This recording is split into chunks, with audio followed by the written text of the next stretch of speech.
Okay, so in order to establish the basic nature of amines, lab test में हमने क्या देखा था?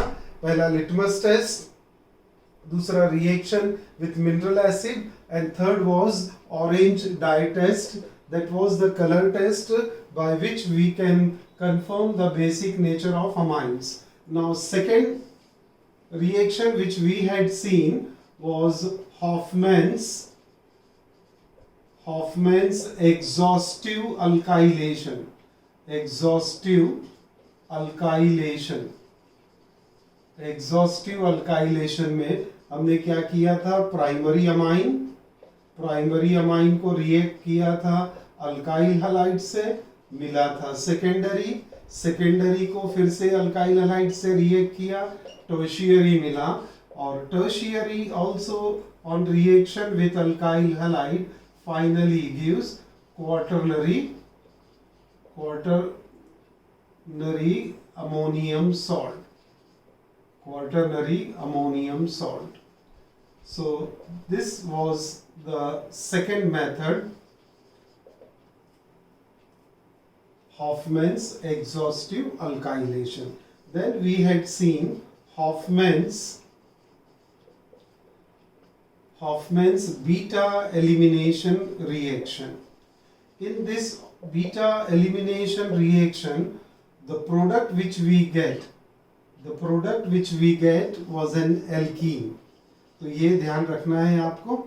The product obtained will be an alkene. So this was the third chemical reaction. Now today we will discuss the fourth chemical reaction of amine, and that is acylation of amines.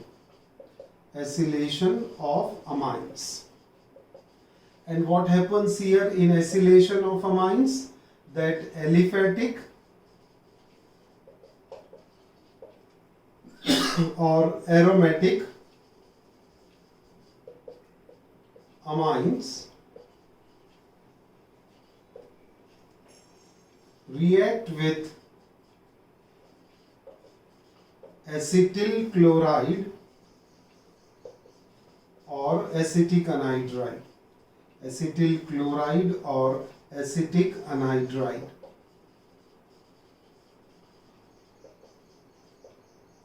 In presence of pyridine or pyridine. In presence of pyridine or pyridine, to get acetyl derivative. Now, advantage of this reaction. What is the advantage of acylation of amine? This is shown by primary and secondary amines only.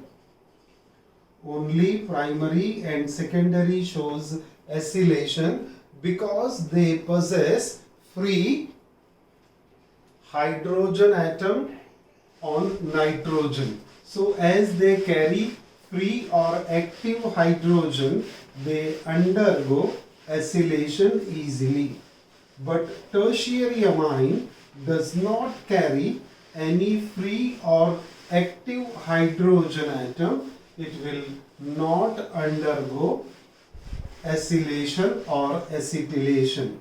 तो reaction देखते हैं बेटा. यहाँ पर हम क्या करते हैं कि प्राइमरी अमाइन लेते हैं. Example C2H5NH2.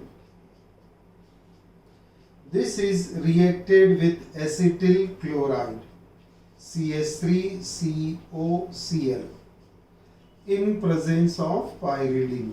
अब ये पाइरिडीन का यूज क्या है यहाँ पर कि जो एसिड साइड प्रोडक्ट में बनने वाला है उसको न्यूट्रलाइज करने के लिए. So it is an important condition here. So we have taken here इथाइलमाइन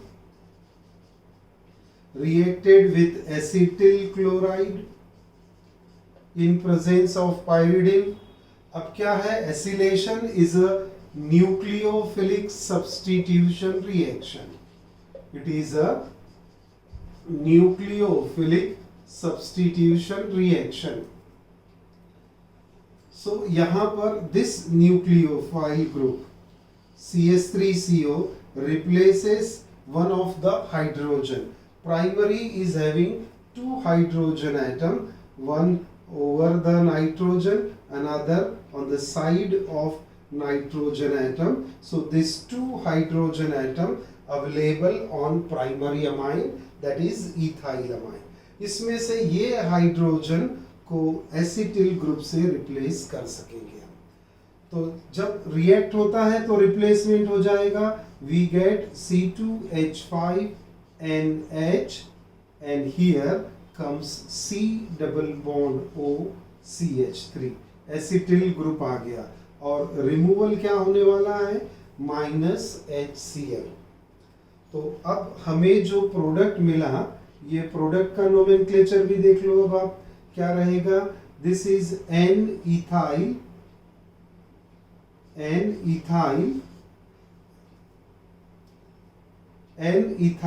acetamide, N-ethyl acetamide। ये अमाइड लिंकेज है, CONH। हमने पढ़ा था amide functional group. Amide group क्या होता है, CONH ग्रुप, 2 वैलेंसी फ्री। अब यहाँ पर एक साइड में नाइट्रोजन है और एक साइड में CH3 ग्रुप है, तो ये क्या बना, एसिटामाइड। तो अमाइड ग्रुप है, तो N-ethyl acetamide is the product which we get here. N-ethyl acetamide is the functional group. Now this nitrogen atom still carry one more hydrogen which can be easily replaced by another molecule of acetyl chloride. Another molecule of acetyl chloride can replace this second hydrogen atom available on primary amine. When it replaces, we get a diacetyl derivative. This is a monoacetyl derivative, है ना? This is a monoacetyl derivative. As it possesses one active or free hydrogen, further acetylation of monoacetyl derivative will provide us a diacetyl derivative. देखिए ये diacetyl derivative और side product क्या आने वाला है, HCl। फिर से तो यहाँ का H और ये Cl, HCl करके रिमूव हो गया, बाकी क्या बचा, C2H5NCOCH3 COCH3। तो ये बना diacetyl derivative. So what we see when primary amine, this is a primary amine, है ना, ethylamine is a primary amine, is reacted with acetyl chloride, we get diacetyl derivative as a final product since it possesses two free or active hydrogen atom. If we take secondary amine here, secondary amine diethylamine, C2H5 2 times NH, this is diethylamine. This diethylamine on reaction with acetyl chloride, दिख रहा है अपने को acetyl chloride, correct है। अब क्या होगा, जैसे प्रीवियस रिएक्शन थी एग्जैक्टली वैसी रिएक्शन। बोल दो जरा क्या होगा रिएक्शन में, कि ये एसिटिल ग्रुप किसके जगह जाएगा, हाइड्रोजन, फ्री और active hydrogen on nitrogen and in presence of pyridine.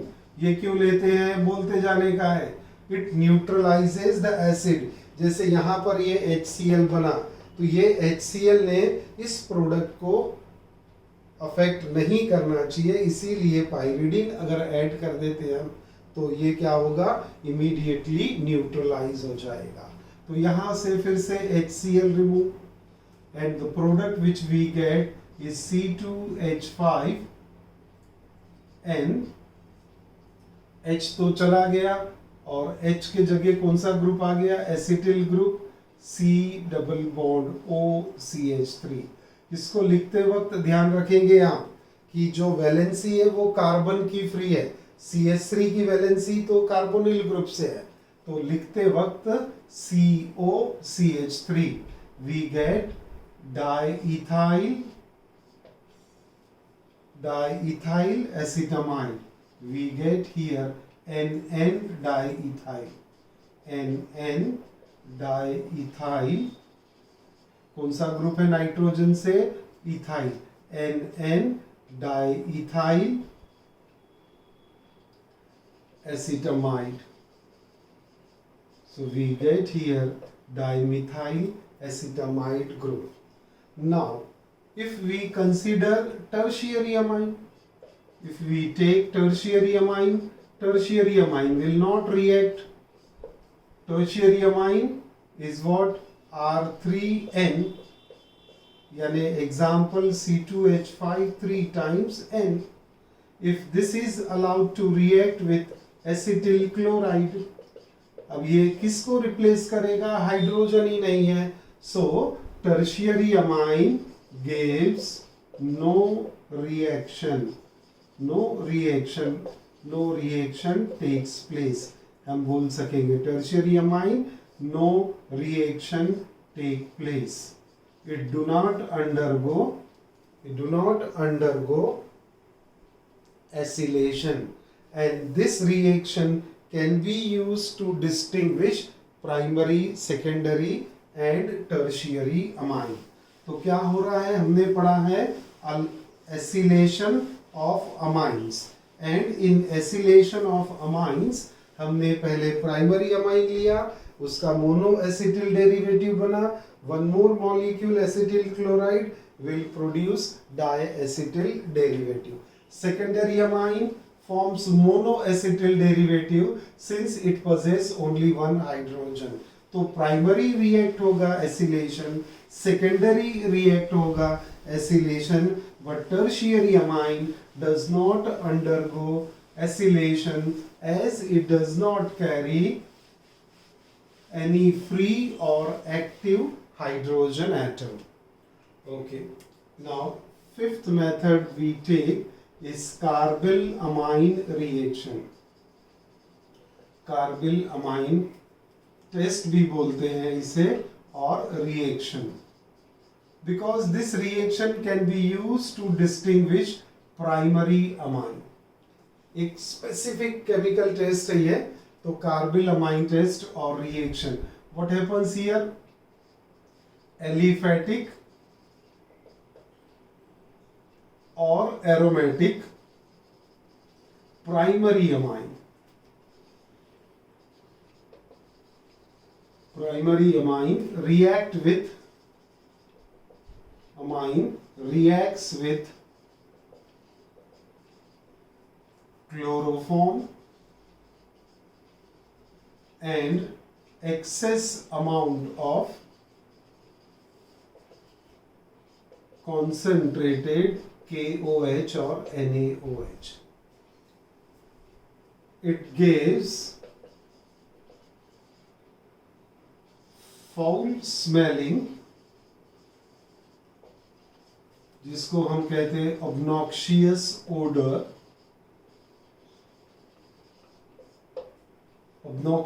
Order और फाउल स्मेलिंग कंपाउंड. बहुत यानी बेकार स्मेल है, तो जैसे ही कार्बिल अमाइन को क्लोरोफॉर्म और KOH के साथ रिएक्ट करते हैं, एक फाउल स्मेल और ऑब्नॉक्शियस ओडर वहां रिलीज होता है, and that is a test to identify the presence of primary amine. It gives foul smelling compound known as, this foul smelling compound is known as alkyl or aryl isocyanide. It produces isocyanide, and that isocyanide is having foul smell. अब reaction कैसी होती है, किसके साथ reaction करना है, aliphatic और aromatic primary amine only. So this carbylamine is applicable for primary amine test, है ना. तो कार्बिलामाइन टेस्ट किसके लिए एप्लीकेबल है? प्राइमरी अमाइन के लिए, याद रखना है अपने को. And now here we take C2H5NH2 primary amine. Primary amine reacted with chloroform CHCl3 with concentrated solution of strong base, that is KOH. On heating together क्या प्रोडक्ट मिलने वाला है हमको? Ethyl isocyanide. We get C2H5NC plus thrice KCl plus thrice H2O. So this is what we call as ethyl isocyanide or carbylamine. This is also called as carbylamine. तो students याद है बेटा, ध्यान से देख लो रिएक्शन. ये सिर्फ कार्बिलामाइन टेस्ट सिर्फ किसके लिए एप्लीकेबल? प्राइमरी अमाइन के लिए. To detect the presence of primary amine carry out carbylamine test. और क्या करना होगा उसमें? हम लेंगे प्राइमरी अमाइन, उसे किसके साथ मिक्स करना है? क्लोरोफॉर्म और concentrated solution of potassium hydroxide और सोडियम हाइड्रोक्साइड. तो आपको मिलेगा ethyl isocyanide which will produce a very foul smell, and that is a test और detection for primary amine.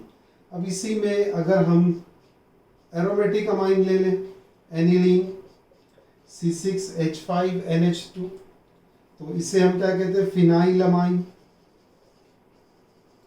Phenyl amine now react with chloroform CHCl3 in presence of concentrated solution of strong base like KOH are heated together. क्या मिल जाएगा फिर से? अब यहाँ देखो ऊपर की रिएक्शन में इथाइल अमाइन से क्या मिला था? Ethyl isocyanide.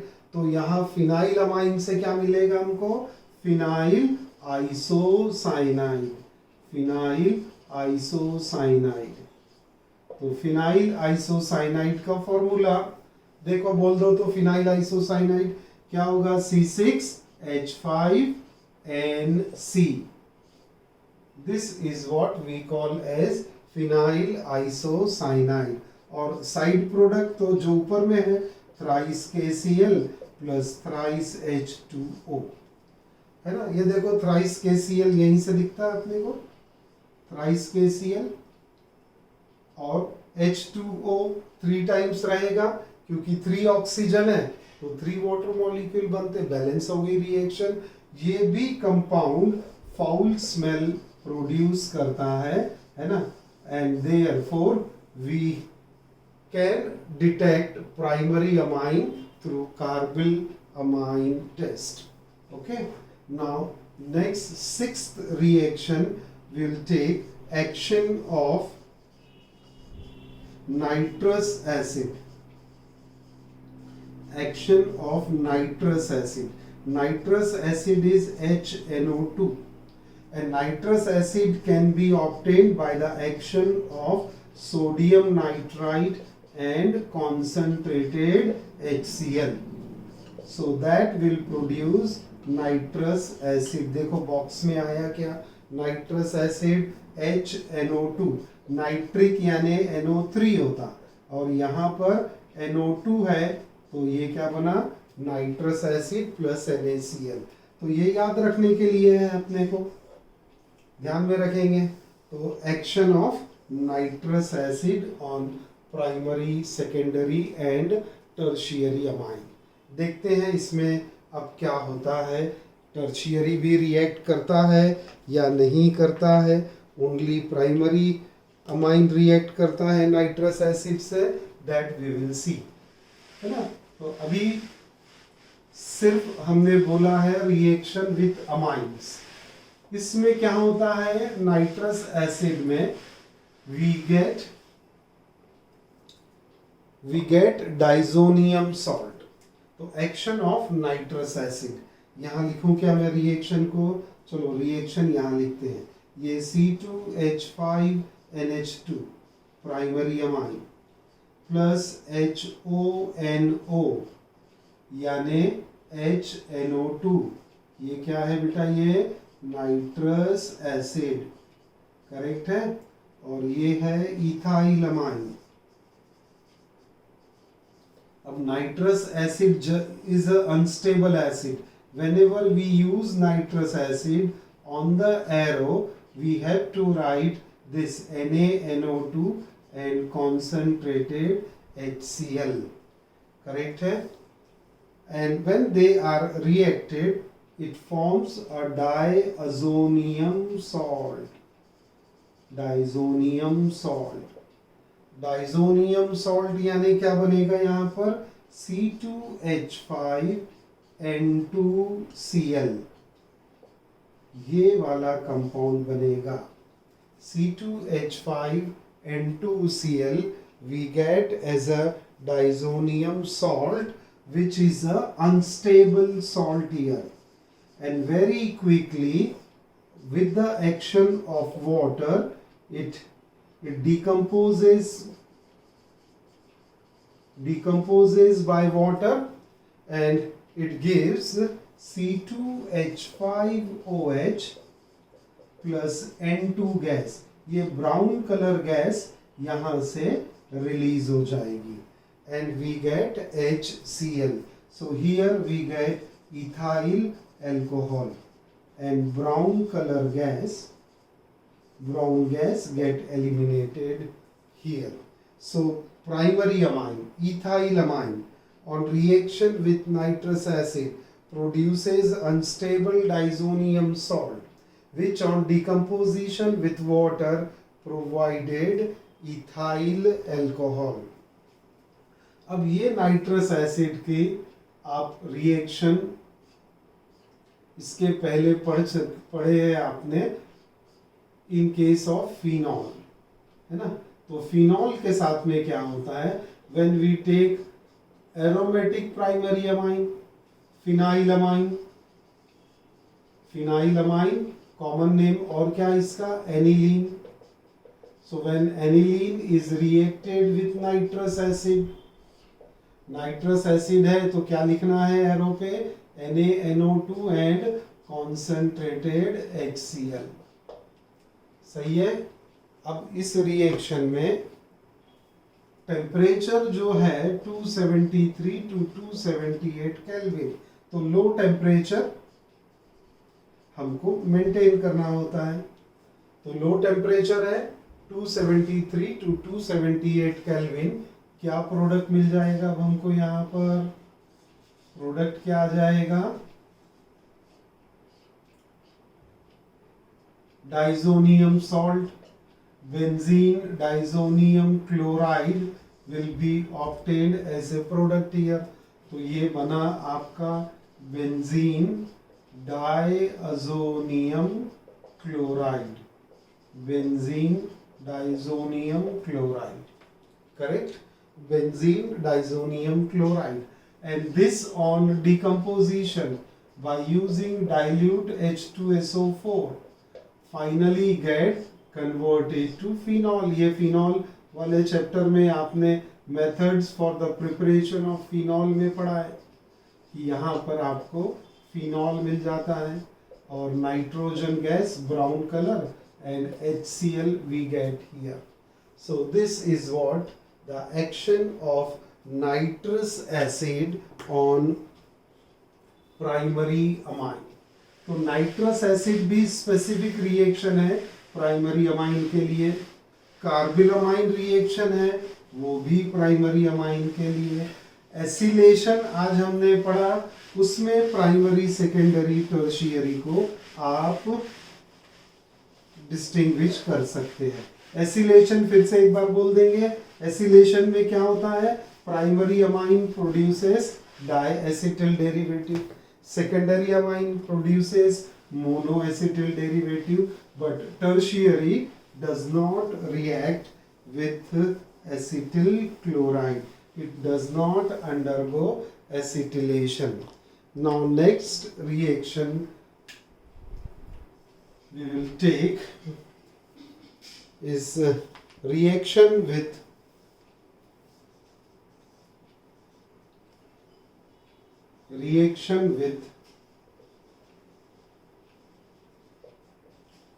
benzene sulfonyl chloride और एरीन सल्फोनिल क्लोराइड. तो स्पेसिफिक बोलते हैं with benzene sulphonyl chloride, benzene sulfonyl chloride, and this is known as Hinsberg test. और ये important है, very very important reaction, because this is used to distinguish very clearly primary, secondary and tertiary amine. So importance of this reaction: in order to distinguish primary, secondary and tertiary amine, react with benzene sulfonyl chloride. We call this as Hinsberg test. अब benzene sulphonyl chloride का formula क्या बनेगा? Benzene को लिख दिया यहाँ पर, अब बना दिया structure sulphonyl chloride. Sulphonyl chloride आपने इसके पहले पढ़ा था, थायोनिल क्लोराइड है ना, तो वैसा ही है सल्फोनिल क्लोराइड. तो SO2Cl, तो benzene sulphonyl chloride C6H5SO2Cl is what we call as benzene sulfonyl chloride. The name is Hinsberg test. What is the importance? To distinguish primary, secondary, and tertiary amine. This is what the importance of this reaction. अब कैसे होती है reaction ये देखते हैं हम, कि primary amine लेते हैं हम इथाइल अमाइन C2H5NH2 है ना, ये एक H और ये दूसरा H. We name it as ethyl amine. It is a primary amine. Reaction with primary amine देखते हैं और उसके बाद सेकेंडरी को भी कंसिडर करेंगे. C2H5NH2 reacts with benzene sulfonyl chloride. Benzene sulphonyl chloride. एक काम करें हम, रिएक्शन का जो फॉर्मूला है वो प्रोडक्ट का याद ना करना पड़े, इसीलिए हम थोड़ा सा ऑर्डर चेंज करते हैं. हम क्या लिखते हैं पहले? We take benzene sulfonyl chloride. Here we take benzene. अब ये सल्फोनिल, तो ये SO2 और ये Cl. बेंजीन सल्फोनिल क्लोराइड आ गया कंपाउंड. इसे रिएक्ट करना है प्राइमरी अमाइन के साथ में. प्राइमरी अमाइन अभी लिखा था हमने ethyl amine C2H5NH2. Okay, this is heated here. अब क्या होगा? बहुत इजी, यहाँ से ये HCl रिमूव हो जाएगा and a bond will develop between sulphur and nitrogen. तो मैं यहाँ पर -HCl लिख देता हूँ. After writing this what remains here? देखिए आपको फॉर्मूला याद करना ही नहीं पड़ेगा अगर ये पैटर्न में लिख लेंगे आप. इसीलिए मैंने इरेज करके पहले क्या लिया? बेंजीन सल्फोनिल क्लोराइड, बाद में इथाइल अमाइन.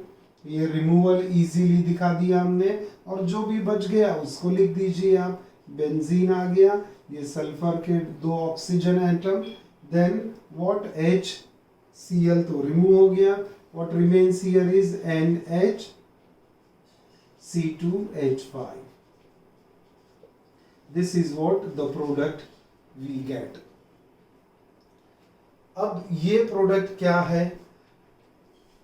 इसका नोमेनक्लेचर देखो, N इथाइल है नाइट्रोजन के साथ इथाइल, एन इथाइल बेंजीन सल्फोनिलामाइड, सल्फोनिलामाइड।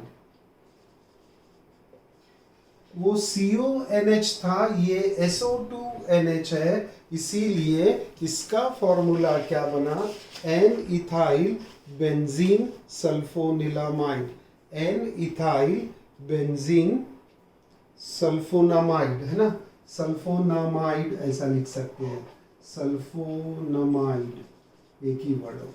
वो एसिटामाइड था, ये सल्फोनामाइड हो गया, सल्फोनामाइड, है ना, SO2NH is sulfonamide, तो N ethyl benzene sulfonamide is what the product we get.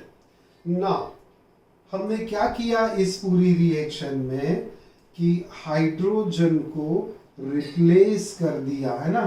Primary amine का एक हाइड्रोजन कौन से ग्रुप से रिप्लेस हो गया है, बेंजीन सल्फोनिल ग्रुप से वो रिप्लेस हो गया हाइड्रोजन। तो जब एक हाइड्रोजन रिप्लेस हो सकता है तो दूसरा भी हाइड्रोजन रिप्लेस हो सकता है, तो ये रिएक्शन 2 स्टेप पॉसिबल हो जाएगी। तो फर्स्ट स्टेप में आपने इथाइल अमाइन लिया, वो काय में कन्वर्ट हो गया, एन इथाइल बेंजीन सल्फोनामाइड। अब सेकेंड स्टेप में क्या लिखेंगे बेटा, यहाँ पर फिर से उसी को लिखते हैं, benzene sulphonamide, N ethyl benzene sulphonamide, N ethyl benzene sulphonamide. और N ethyl benzene sulphonamide can react with one more molecule, एक और मॉलिक्यूल काय से रिएक्ट होगा, वो बेंजीन सल्फोनिक एसिड से। तो बेंजीन सल्फोनिक एसिड, सॉरी, एक और मॉलिक्यूल बेंजीन सल्फोनिल क्लोराइड से रिएक्ट होगा, है ना। तो benzene sulphonyl chloride, one more molecule we take here, so ये है बेंजीन सल्फोनिल क्लोराइड, सही है। Now this is reacted with what, this is reacted with ethyl, N ethyl benzene sulphonyl chloride, C2H5NH, S double bond O, double bond O, and here is the benzene ring. अब क्या हो जाएगा, फिर से ये HCl remove हो गया, minus HCl, और जब माइनस HCl रिमूव हो गया तो आपको एक और डाई एसिटिल डेरिवेटिव मिलने के चांस है, डाइसल्फोनिल बेंजीन का डेरिवेटिव के चांस है।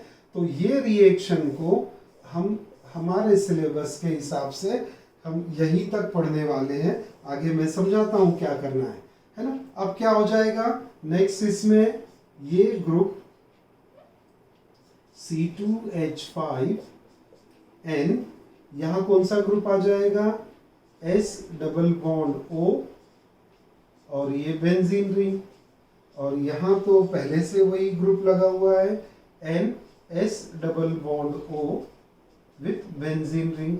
तो we get here di sulphonamide, है ना, डाई सल्फोनामाइड मिलेगा।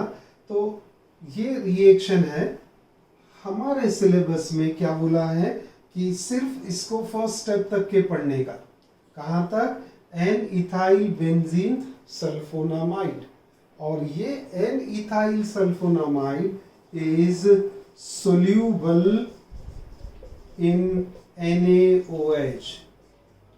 क्या करेंगे, एन इथाइल बेंजीन सल्फोनामाइड बन गया, तो इसमें आप NaOH ऐड करेंगे तो ये डिसॉल्व हो जाएगा, सोल्यूबल हो जाएगा।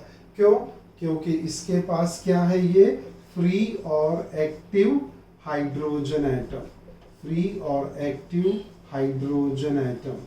Because of this free or active hydrogen atom, it get easily dissolved in sodium hydroxide or potassium hydroxide solution. Correct है। अब हमको क्या करना है सेकेंडरी अमाइन के साथ। तो ये वाली स्टेप पढ़ना नहीं है, ये आपके जेई के काम की आएगी, है ना। स्टेट बोर्ड में हमको सिर्फ फर्स्ट स्टेप तक ही पढ़ने का। तो आपके पास नोट्स में देखेंगे आप कि आपको मिल रहा है N ethyl benzene sulphonamide which is soluble in water, soluble in NaOH because of presence of free or active hydrogen atom। अब हम सेकेंडरी अमाइन लेते हैं। Secondary amine is reacted with benzene sulphonyl chloride. होगा क्या इसके साथ reaction? Benzene sulphonyl chloride लिया, benzene sulphonyl chloride react with secondary amine. ये सेकेंडरी अमाइन आ गया, क्या नाम है इसका? Diethyl amine. It is a secondary amine है इसके पास, है ना। सेकेंडरी अमाइन के पास एक फ्री हाइड्रोजन है, रिएक्ट होगा ना? हाँ जी होगा, क्योंकि सेकेंडरी अमाइन में one free hydrogen atom is available, so this reaction is quite easily possible. When we react this benzene sulfonyl chloride and secondary amine such as diethylamine, we get this product। चलिए जी ये product को देखते हैं, क्या मिल रहा है अपने को। डाईइथाइलामाइन में बेंजीन सल्फोनिल ग्रुप आ गया, Cl तो चला गया, NC2H5 2 times। So here we get this product and it is named as NN diethyl benzene sulfonamide।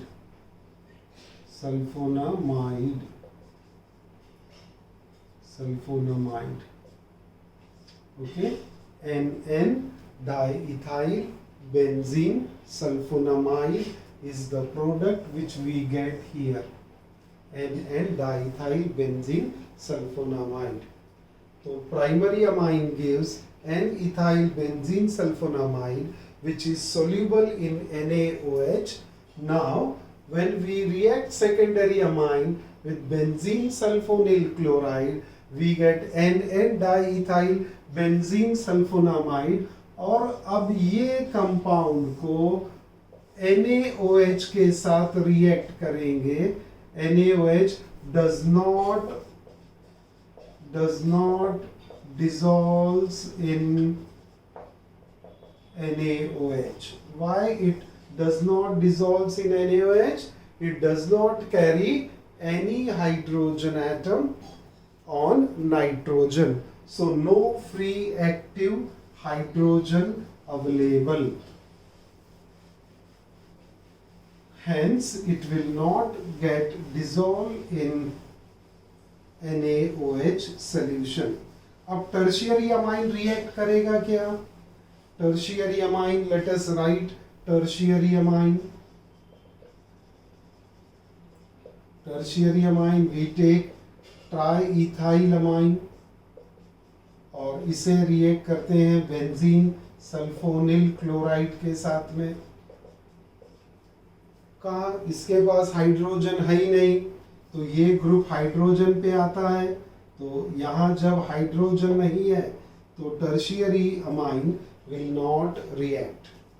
तो बात बनती है how we are going to distinguish. वो तो एसिटिलेशन में भी हो रहा था कि tertiary amine does not undergo acylation or acetylation, so how come this reaction is so useful in order to distinguish primary, secondary and tertiary amine?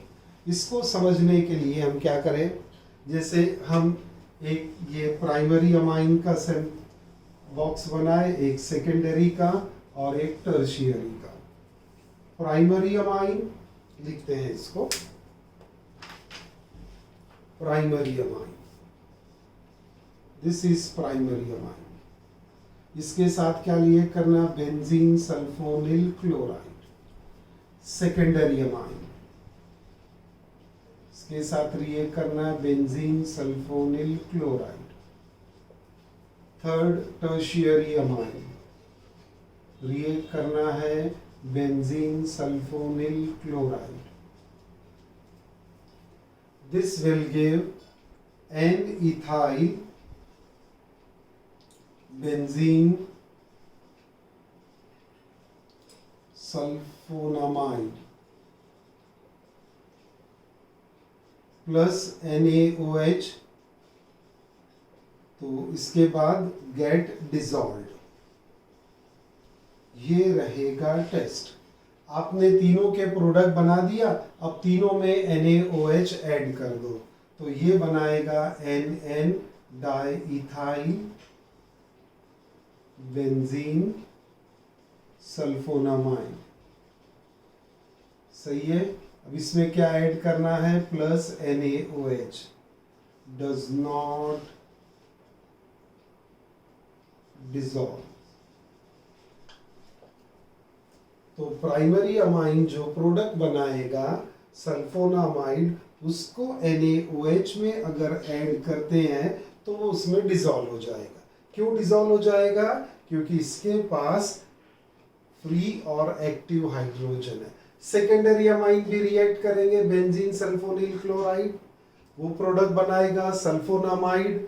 जैसा primary ने सल्फोनामाइड बनाया, सेकेंडरी ने भी बनाया, लेकिन सेकेंडरी जो है वो NaOH के साथ डिसॉल्व नहीं होगा, क्योंकि उसके पास फ्री और एक्टिव हाइड्रोजन नहीं है नाइट्रोजन के ऊपर में, विल नॉट गेट डिसॉल्व।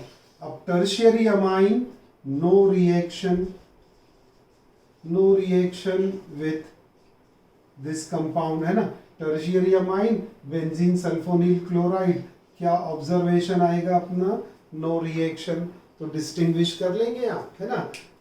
दो प्राइमरी ने अमाइड बनाया, NaOH में डाल दिया, डिसॉल्व। सेकेंडरी ने भी अमाइड बनाया, NaOH में डाला, नॉट डिसॉल्व। और टर्शियरी, ये तो अमाइड बनाता ही नहीं है, that's why this reaction can be used to distinguish primary, secondary and tertiary amine. What is the reaction? Hinsberg test, है ना, याद रखेंगे आप। So this is enough for today. We will take remaining portion of amines in the next lecture. See you soon.